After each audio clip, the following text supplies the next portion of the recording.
दोस्तों चलिए आइए जानते हैं कि आप अपने मोबाइल फ़ोन की मदद से आय प्रमाण पत्र यानी कि इनकम सर्टिफिकेट का ऑनलाइन आवेदन कैसे करें। साथ ही इस वीडियो में आप सभी को यह भी बताने वाले हैं कि इनकम सर्टिफिकेट यानी कि आय प्रमाण पत्र बनाने के लिए कौन कौन सी डॉक्यूमेंट ज़रूरी है, डॉक्यूमेंट का साइज़ क्या होना चाहिए। साथ ही यदि आप कोई सरकारी सेवा से लाभ प्राप्त करना चाहते हैं तो उसमें कितना आय देना जरूरी है, सारा चीज़ इस वीडियो में हम कवर करने वाले हैं। इसलिए आप इस वीडियो को शुरू से लेकर अंत तक जरूर देखिएगा, क्योंकि दोस्तों यदि आप वीडियो को कहीं भी मिस करते ना तो आपको इनकम सर्टिफिकेट या फिर आय प्रमाण पत्र बनाने में आपको परेशानी हो सकता है। तो दोस्तों चलिए वीडियो कर लेते हैं स्टार्ट। इसके लिए करना क्या, सबसे पहले तो आपको अपने मोबाइल फोन में क्रोम ब्राउजर को आपको ओपन कर लेना है। दोस्तों यहाँ पे आपको क्रोम ब्राउजर दिखेगा जो कि आपके मोबाइल फोन में जरूर होगा। तो सबसे पहले आपको इस क्रोम ब्राउजर को कर लेना है ओपन। दोस्तों जैसे ही आप क्रोम ब्राउजर को ओपन कीजिएगा तो यहाँ पे आपको इस तरह का इंटरफेस देखने को मिलेगा। साथ ही सेंटर पे एक सर्च बॉक्स देखने को मिल रहा होगा, इस पर आपको क्लिक करना है। क्लिक करने के साथ ही यहाँ पे आपको टाइप करना है RTPS और लिख के कर देना है सर्च। दोस्तों जैसे आप RTPS लिख के सर्च कीजिएगा ना तो सबसे ऊपर में RTPS का ऑफिशियल वेबसाइट देखने को मिल जाएगा। साथ ही ऊपर में यहाँ पे आपको बिहार गवर्नमेंट देखने को मिल रहा होगा। नीचे एक URL यानी कि https serviceonline.bihar.gov.in करके देखने को मिल रहा होगा, इस पर आपको क्लिक कर देना है। दोस्तों जैसे ही आप इस वेबसाइट के अंदर इंटर कीजिएगा तो यहाँ पे आपको इस तरह का इंटरफेस देखने को मिलेगा। अब यहाँ पे आपको नीचे की ओर स्क्रॉल करना है, नीचे आना है। नीचे आने के बाद यहाँ पे आपको एक ऑप्शन देखने को मिलेगा लोक सेवाओं की अधिकार की सेवा, यहाँ पे आपको देखने को मिल रहा होगा। उसके जस्ट नीचे सामान्य प्रशासन विभाग देखने को मिल रहा होगा, इस पर आपको क्लिक कर देना है। दोस्तों जैसे ही आप सामान्य प्रशासन विभाग पे क्लिक कीजिएगा तो यहाँ पे आपको कई सारे ऑप्शन देखने को मिलेगा। साथ ही तीसरे नंबर पर एक ऑप्शन आय प्रमाण पत्र का निर्गमन का देखने को मिल रहा होगा, तो इस पर आपको क्लिक कर देना है।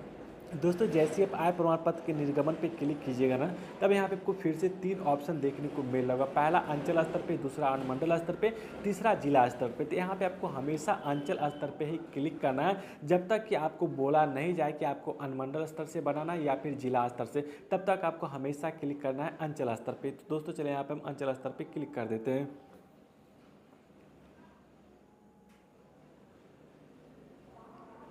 दोस्तों जैसे आप अंचल स्तर पे क्लिक कीजिएगा ना तो यहाँ पे आपके सामने में एक फॉर्म देखने को मिल जाएगा। अब इस फॉर्म को यहाँ पे आपको अच्छी तरह से स्टेप बाय स्टेप भरना है, क्योंकि दोस्तों यदि आप फॉर्म भरने में कहीं भी मिस्टेक करते ना तो आपके द्वारा जो भी इनकम सर्टिफिकेट या फिर आय प्रमाण पत्र ऑनलाइन आवेदन किया जाएगा वो कहीं ना कहीं रिजेक्ट कर दिया जाएगा। इसलिए यहाँ पे आपको फॉर्म भरते समय ध्यान से और अच्छी तरह से भरना है। और एक चीज़ और ध्यान रखिएगा कि फॉर्म को थोड़ा जल्दीबाजी में भरिएगा। तो दोस्तों चलिए यहाँ पे हम बताते हैं स्टेप बाय स्टेप कि क्या कैसे इसको भरना है। तो सबसे पहले यहाँ पे आपको दिख रहा होगा लिखा हुआ लिंग यानी कि जेंडर। तो यहाँ पे आपको यदि आप पुरुष हैं तो पुरुष पे क्लिक कीजिएगा, स्त्री है तो स्त्री पे क्लिक कर दीजिएगा।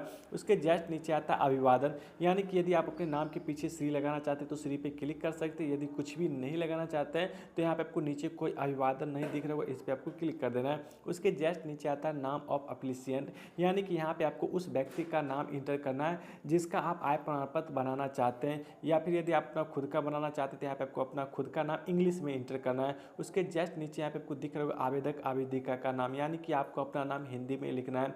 उसके जस्ट नीचे आता है नाम ऑफ फादर, यानी कि यहाँ पे आपको अपना पिताजी का नाम इंग्लिश में इंटर करना है। उसके जस्ट नीचे यहाँ पे आपको अपने पिताजी का नाम हिंदी में इंटर करना है। उसके जस्ट नीचे आता है नाम ऑफ मदर, यानी कि यहाँ पे आपको अपने माताजी का नाम इंग्लिश में इंटर करना है। उसके जस्ट नीचे माताजी का नाम हिंदी में इंटर करना है। अब यहाँ पे आपको एक ऑप्शन देखने को मिल रहा होगा नाम ऑफ हस्बैंड का, यानी कि यदि आप किसी शादीशुदा महिला का आय प्रमाण पत्र यानी कि इनकम सर्टिफिकेट बना रहे हैं तो उसके पति का नाम यहाँ पे आपको इंग्लिश में लिखना है। उसके जस्ट नीचे उसके पति का नाम हिंदी में लिखना है। अब यहाँ पे आपको एक ऑप्शन देखने को मिल रहा होगा आवेदक की मोबाइल संख्या, यानी कि यहाँ पे आपको अपना मोबाइल नंबर इंटर करना है। उसके जस्ट नीचे यहाँ पे आपको देखने को मिलेगा आवेदक का ईमेल, यानी कि यहाँ पे आपको अपना ईमेल आईडी इंटर करना है। यदि आपके पास ईमेल नहीं है तो इसको आप छोड़ भी सकते हैं। उसके जस्ट नीचे आता है पता, यानी कि एड्रेस। अब यहाँ पे आपको अपना एड्रेस सेलेक्ट करना है। तो सबसे पहले एड्रेस सेलेक्ट करना है यहाँ पे आपको स्टेट, तो यहाँ पे आपको स्टेट पे क्लिक करके यहाँ पे आपको बिहार सेलेक्ट कर लेना है। उसके जस्ट नीचे आता है जिला यानी कि डिस्ट्रिक्ट, तो इस पर क्लिक करके यहाँ पे आपको अपना डिस्ट्रिक्ट सेलेक्ट करना है कि आप किस डिस्ट्रिक्ट से आते हैं।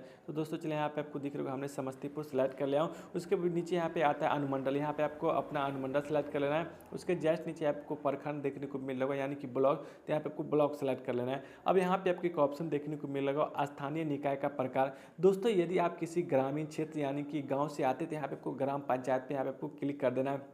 यदि आप किसी शहरी क्षेत्र जैसे नगर निगम, नगर परिषद या फिर नगर पंचायत से आते हैं तो यहाँ पे आप सेलेक्ट कर सकते हैं अपने हिसाब से। जैसे कि हम नगर परिषद से आते हैं तो यहाँ पे आप नगर परिषद सेलेक्ट कर लेते हैं। उसके बाद नीचे यहाँ पे आपको दिख रहा है वार्ड संख्या लिखा हुआ, तो यहाँ पे आपको अपना वार्ड नंबर इंटर कर देना है। उसके जस्ट नीचे आता है नगर परिषद, यानी कि आप किस नगर परिषद के अंतर्गत आते हैं। तो दोस्तों चलिए यहाँ पे हम रोसड़ा सेलेक्ट कर लेते हैं। साथ ही यदि आप ऊपर में ग्राम पंचायत सेलेक्ट कीजिएगा तो यहाँ पे आपको ग्राम पंचायत ही देखने को मिलेगा। यहाँ पे आपको सेलेक्ट करने के लिए बोलेगा कि आप किस ग्राम पंचायत के अंतर्गत आते हैं। उसके नीचे आता है ग्राम मोहल्ला, यानी कि यहाँ पे आपको अपने गांव का नाम इंटर करना है। उसके जस्ट नीचे आता है, यहाँ पे आपको दिख रहा है यहाँ पे डाकघर लिखा हुआ है, यानी कि पोस्ट ऑफिस। तो यहाँ पे आपको इस बॉक्स में आपको अपना डाकघर लिखना है। उसके जस्ट नीचे आता है पुलिस स्टेशन, यानी कि अब यहाँ पे आपको अपना पुलिस स्टेशन सेलेक्ट करना है। उसके जस्ट नीचे आता है पिन कोड, यानी कि यहाँ पे आपको पिन कोड सेलेक्ट करना है, यानी कि आपका जो भी पिन कोड हो इस बॉक्स में यहाँ पे आपको इंटर कर देना है। अब यहाँ पे आपको एक ऑप्शन देखने को मिल रहा है आवेदक का फोटो, यानी कि यहाँ पे आपको चूज फाइल पे क्लिक करके यहाँ पे आपको अपना एक पासपोर्ट साइज फोटो अपलोड करना होगा। और फोटो का जो कि साइज होगा ना वो 20 KB से ऊपर और 100 KB से कम होना चाहिए। तो दोस्तों चलिए यहाँ पे हम अपने गैलरी से एक फ़ोटो को सिलेक्ट कर लेते हैं।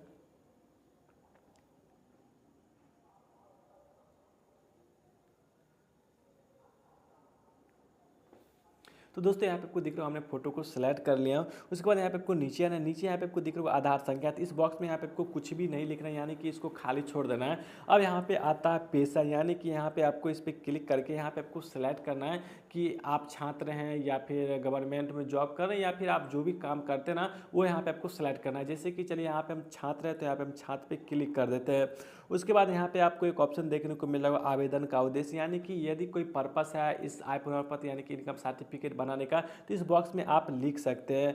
विदाउट आप मतलब इसको खाली छोड़ना चाहते हैं तो इसको आप खाली भी छोड़ सकते हैं। साथ ही यहाँ पे आपको दिख रहा होगा अब यहाँ पे आपको आय डालना पड़ेगा कि आप मतलब आपका जो सालाना इनकम है आपके घर का, यदि आप खुद नहीं कमा रहे हैं ना तो आपके जो घर में जो होगा आपके फैमिली में कितना इनकम आता है जिससे आपका घर परिवार चल जाता है, वो इनकम यहाँ पे आपको डालना पड़ेगा कि आपका इनकम जो कहाँ से आता है। यदि कृषि से आता है तो यहाँ पे आपको कृषि पे लिख देना, यदि बिजनेस से आता है तो यहाँ पे आपको बिजनेस वाले बॉक्स में लिखना है। जैसे कि मेरे घर में कृषि से आया आता है तो हम कृषि वाले पे हम क्लिक कर देते हैं। और दोस्तों एक चीज़ ध्यान रखिएगा, यदि आप किसी सरकारी सेवा से आय प्राप्त करना चाहते हैं यानी कि कोई सरकारी सेवा वाला लाभ उठाना चाहते हैं तो वहाँ पे आय जो डालिएगा वो सालाना इनकम 70,000 से कम ही डालिएगा, तभी मतलब कोई सरकारी लाभ आपको मिल पाएगा। 70,000 से ऊपर डालते हैं तो फिर सरकारी लाभ आपको नहीं मिलेगा। साथ ही अब यहाँ पे आपको कृषि से दिख रहा होगा हमने 65,000 डाल दिया। उसके बाद यहाँ पे आपको कुल वार्षिक पे मतलब कुल आय जो वार्षिक है उस पर आपको क्लिक कर देना है। क्लिक करते ही ऊपर आपने जितने में बॉक्स में आय डाले होंगे सारा मतलब कैलकुलेट होकर यहाँ पे आपको ऑटोमेटिक आ जाएगा। अब यहाँ पे आपको नीचे को स्क्रॉल करना है, नीचे आना है। नीचे आने के बाद अब यहाँ पे आपको एक कैप्चा देखने को मिलेगा जो कि इस बॉक्स में आपको भरना है। और कैप्चा भरने के साथ ही यहाँ पे आपको नीचे में एक ऑप्शन प्रोसीड का देखने को मिल जाएगा, तो यहाँ पे आपको प्रोसीड वाला ऑप्शन पे क्लिक कर देना है। दोस्तों जैसे आप प्रोसीड पे क्लिक कीजिएगा तब यहाँ पे आपको एक ऑप्शन ओके का दिख रहा होगा, तो ओके वाले ऑप्शन पे क्लिक कर देना है। दोस्तों जैसे ही आप ओके वाले ऑप्शन पे क्लिक कीजिएगा तो अब यहाँ पे आपके सामने में इस तरह का इंटरफेस देखने को मिल जाएगा। अब यहाँ पे आपको नीचे को स्क्रॉल करना है। इसके बाद यहाँ पे आपको इसको अच्छी तरह से मिला लेना है कि आपने जो भी फॉर्म भरा वो सही है कि नहीं है। यदि आपको इसमें कहीं भी रॉन्ग देखने को मिला तो यहाँ पे आपको नीचे आना है। नीचे आने के बाद अब यहाँ पे आपको एक ऑप्शन एडिट का ऑप्शन देखने को मिल जाएगा। एडिट पे क्लिक करके आप इसको एडिट भी कर सकते हैं। यदि आपने ऊपर जो भी चीज़ भरा वो बिल्कुल सही है ना तो उसके बाद यहाँ पे आपको एक ऑप्शन अटैच का दिख रहा होगा, तो अटैच वाले ऑप्शन पर क्लिक कर देना है। दोस्तों जैसे आप अटैच वाले ऑप्शन पे क्लिक कीजिएगा ना तब यहाँ पे आपको अपना एक डॉक्यूमेंट सबमिट करना पड़ेगा, जैसे कि Aadhaar card, pan card, voter ID card या फिर ड्राइविंग लाइसेंस या फिर कोई भी एक आपको डॉक्यूमेंट इसमें आपको अपलोड करना है। तो उसके लिए आपको करना है सबसे पहले एक सेलेक्ट वाला ऑप्शन दिख रहा है, इस पर आपको क्लिक करना है। क्लिक करने के साथ ही अब यहाँ पे आपको उस डॉक्यूमेंट पे यहाँ पे आपको क्लिक करना है जो कि आप अपलोड करना चाहते हैं। जैसे कि चलिए यहाँ पे हम आधार कार्ड अपलोड करने वाले थे, आधार कार्ड पे हम क्लिक कर देते हैं। क्लिक करने के साथ ही अब यहाँ पे आपको एक ऑप्शन चूज फाइल का दिख रहा होगा, चूज फाइल पे क्लिक करके आपको अपने गैलरी से उस डॉक्यूमेंट को यहाँ पे आपको अपलोड कर देना है। और एक चीज़ ध्यान रखिएगा, जैसे कि यदि आप आधार कार्ड अपलोड करते हैं ना तो कोशिश कीजिएगा कि आधार कार्ड का जो कि फ्रंट भाग होता है और बैक भाग होता है वो दोनों एक ही पीडीएफ में हो। यदि आप सिर्फ फ्रंट भाग मतलब अपलोड करते फिर भी ले लेता है लेकिन कभी कभी रिजेक्ट कर देता है। इसलिए जब भी आप आधार कार्ड अपलोड करें तो बैक और फ्रंट दोनों एक ही पीडीएफ में हो और तभी उसको अपलोड करें। और एक चीज़ ध्यान रखिएगा, डॉक्यूमेंट का जो साइज हो 20 KB से ऊपर और 100 KB से कम होना चाहिए। उसके बाद अब यहाँ पे आपको एक ऑप्शन सेव का दिख रहा होगा, तो सेव वाले ऑप्शन पे क्लिक कर देना है। दोस्तों जैसे आप सेव वाला ऑप्शन पे क्लिक कीजिए ना तो अब यहाँ पे आपको इस तरह का इंटरफेस देखने को मिलेगा। साथ ही यहाँ पे आपको नीचे में एक ऑप्शन सबमिट का दिख रहा होगा, तो सबमिट वाले ऑप्शन पे क्लिक कर देना है।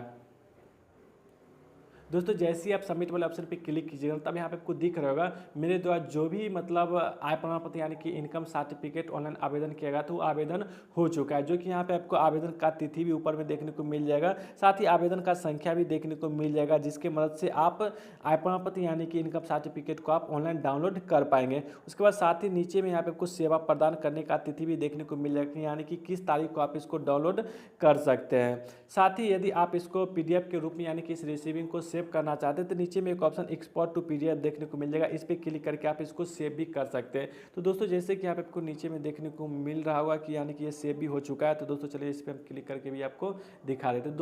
दोस्तों यहाँ पे आपको दिख रहा होगा जो कि ये रिसीविंग यानी कि मेरे गैलरी में सेव हो चुका है। तो दोस्तों इस तरीके से आप बहुत ही आसानी से आप अपने मोबाइल फोन की मदद से आय प्रमाण पत्र यानी कि इनकम सर्टिफिकेट को ऑनलाइन कर सकते हैं। धन्यवाद।